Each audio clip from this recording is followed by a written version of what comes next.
En la suite presidencial del hospital más caro de Ciudad de México, el diagnóstico final cayó como una guillotina.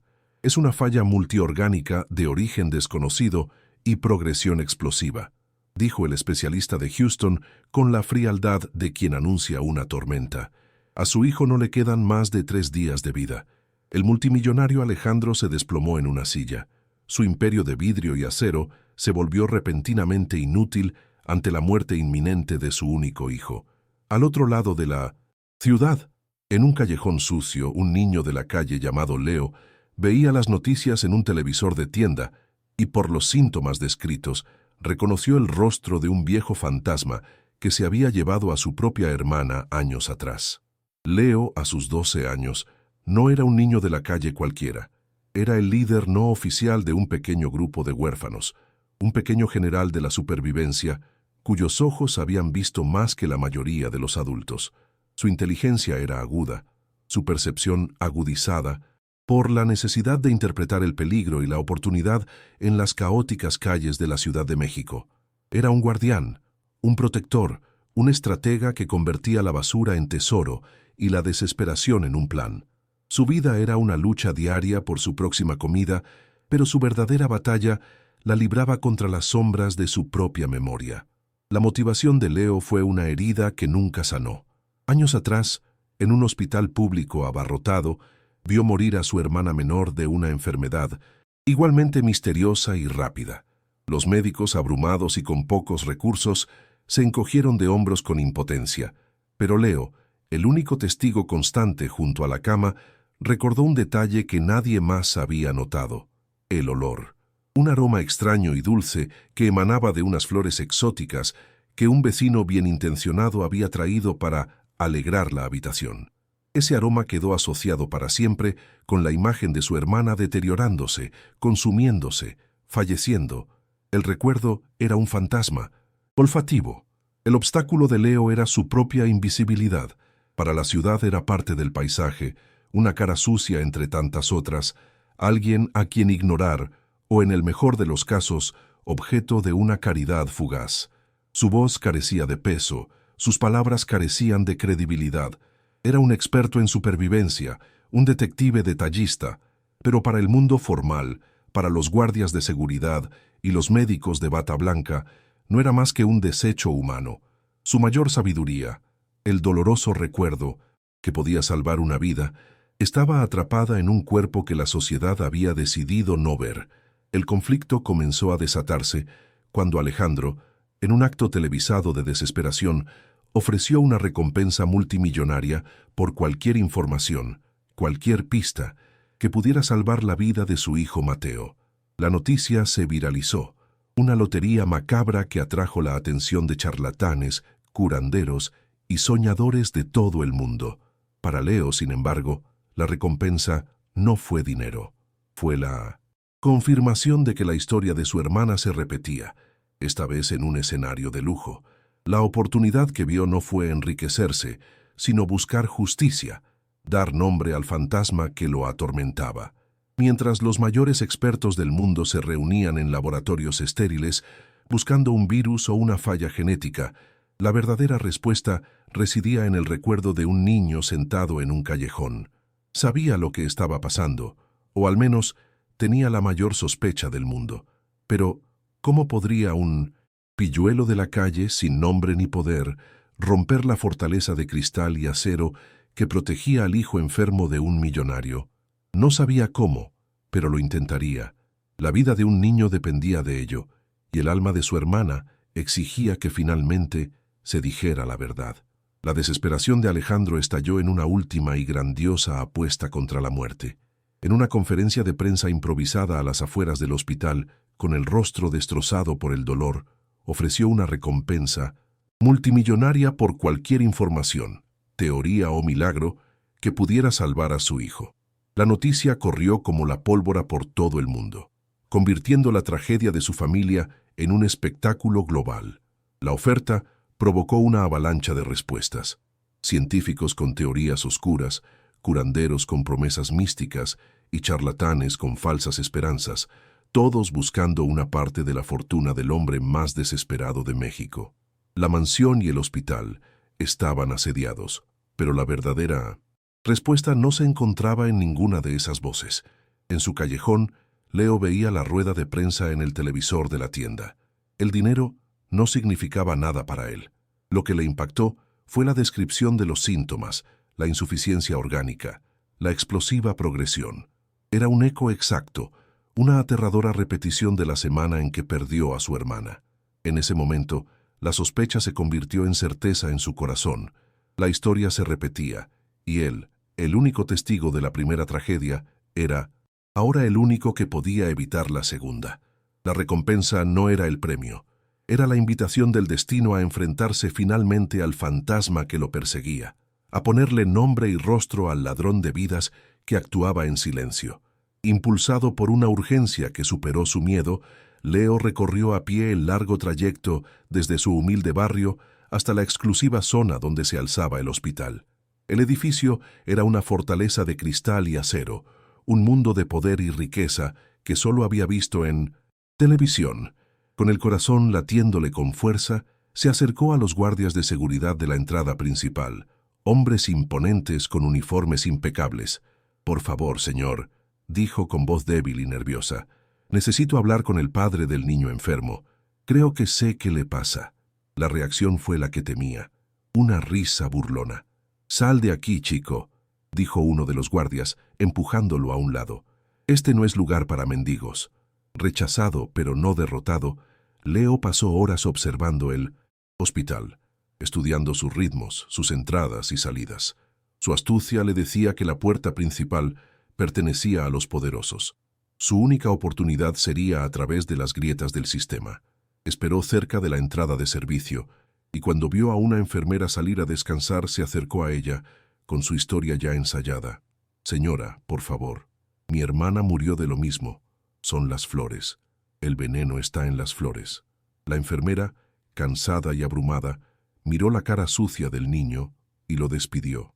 Con un gesto cansado: «Niño, no tenemos tiempo para fantasías, vete a casa». La burocracia y la incredulidad eran un muro tan alto como el propio edificio. El tiempo corría. Las noticias en televisión empeoraban cada vez más. «El estado de Mateo Garza está empeorando», dijo el presentador. «Fuentes médicas dicen que le quedan menos de 48 horas». Cada boletín era un martilleo en el corazón de Leo. Veía a los médicos ir y venir con aire serio, con expresiones serias en sus rostros. Veía el circo mediático acampado afuera. El mundo entero observaba ese hospital, pero todos estaban ciegos. Él era el único que podía ver, pero era invisible.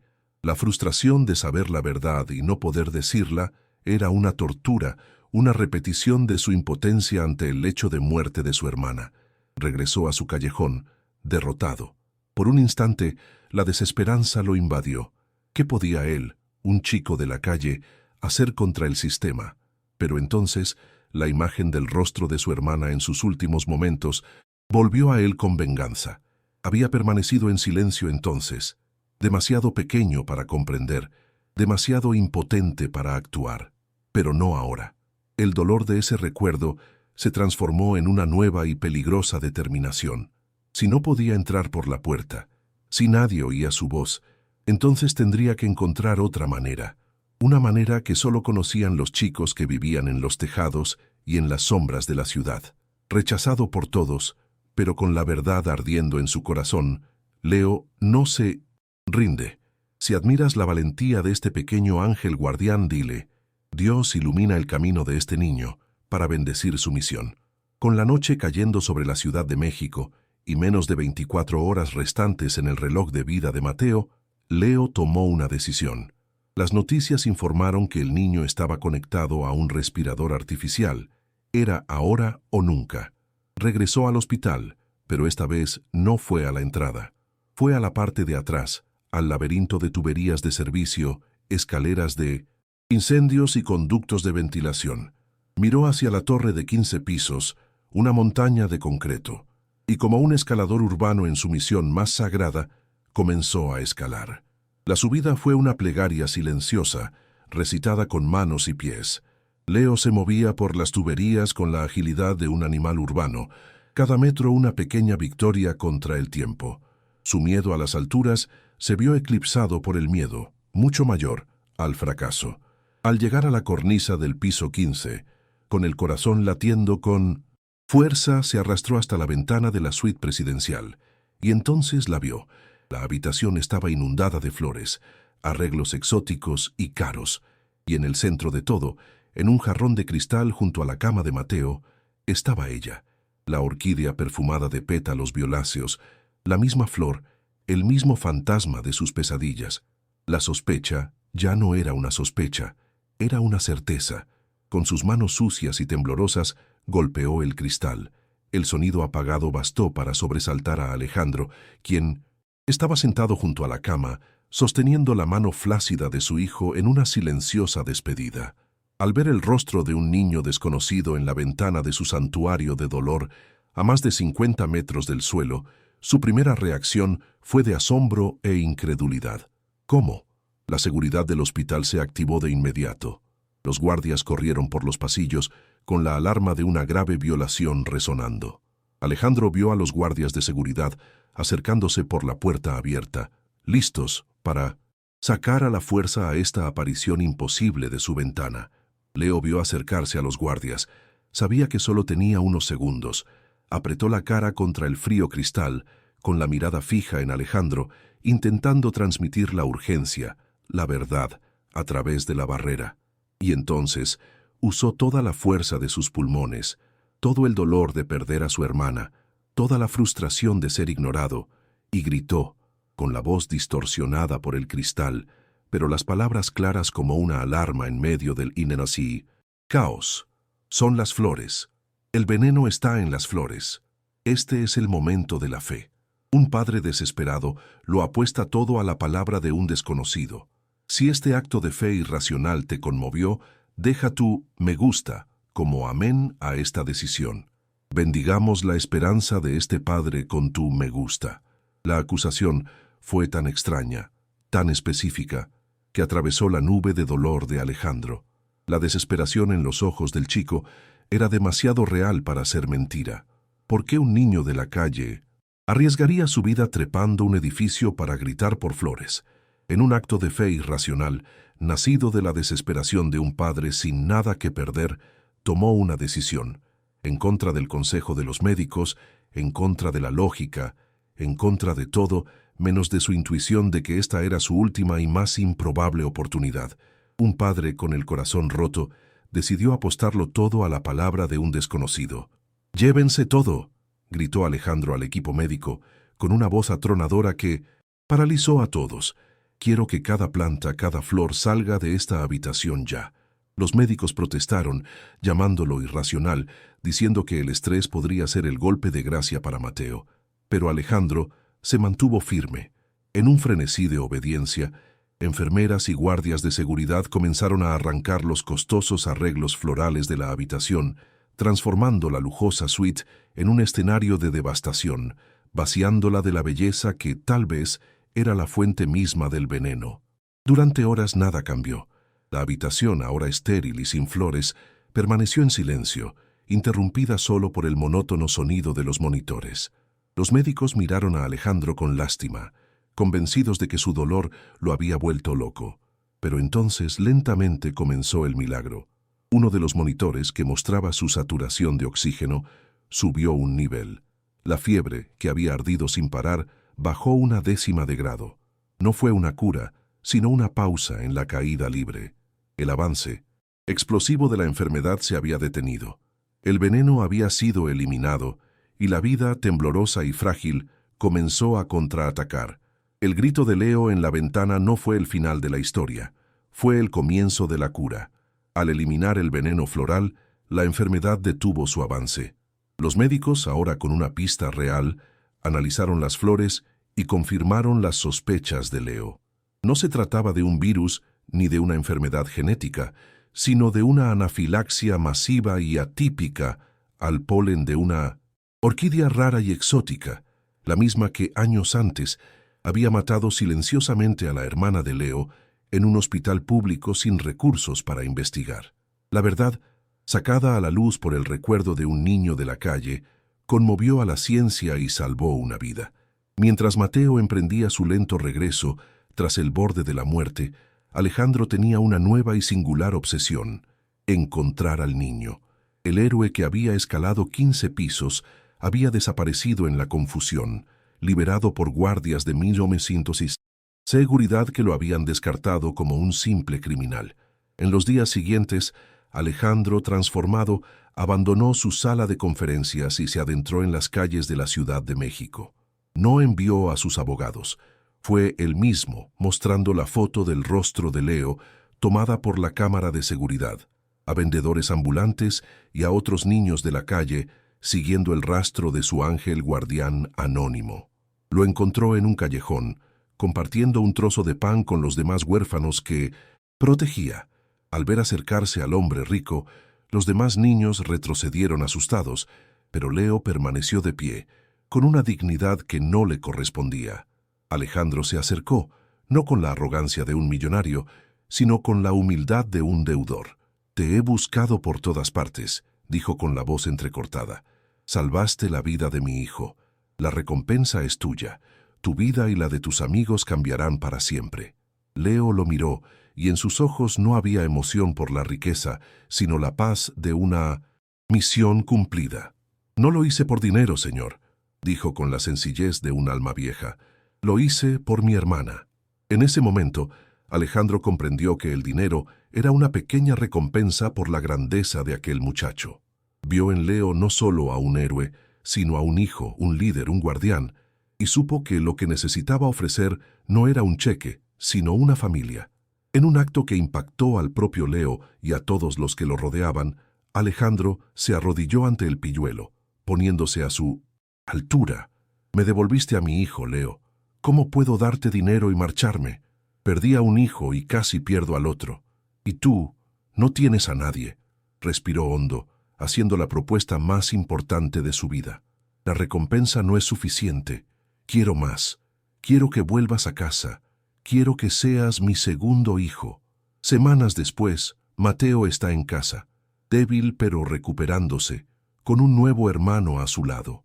Alejandro, un hombre transformado por la tragedia y la redención, adoptó a Leo y a todos sus amigos huérfanos, creando una fundación para darles un hogar, una educación y un futuro.